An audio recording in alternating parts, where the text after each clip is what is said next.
As we come up on the election, voting in 2020 may look a little different, but first make sure your registration is up to date. So important. Davidson County election offices will be open tomorrow and late into Monday to help you get registered before the deadline October 5th.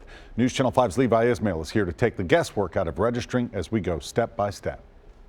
We're outside American Baptist College where they're hosting a voter registration drive. Now, you can do it any one of two ways. You can either do it online or, because I don't have a Tennessee ID quite yet, I'm doing the voter application on paper. And so the kind folks here are going to help me out with that.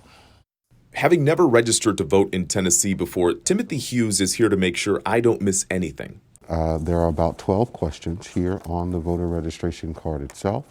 On the top right-hand corner, you'll find a box most people forget. Even I missed it the first time through. Basically, it's asking if you'd like to help with working on Election Day.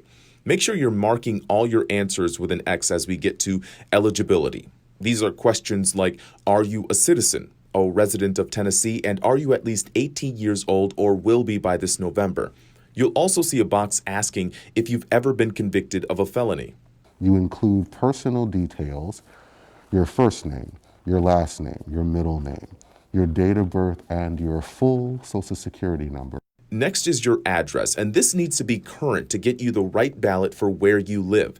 There's a question about where you last registered to vote, if that applies. Sign and date stating everything here is true and you're ready. Keep in mind, you could just as well do this online. Same questions, same order, and save having to put this application in the mail or take it to your election office. We want to encourage as many people as possible to make sure that they complete the form, get registered to vote, and get into the system ahead of the deadline. Levi Ismail, News Channel 5. Thank you, Levi. Voter registration will continue at American Baptist College until 7 this evening. Davidson County election offices, they will open on Saturday and again until late on Monday.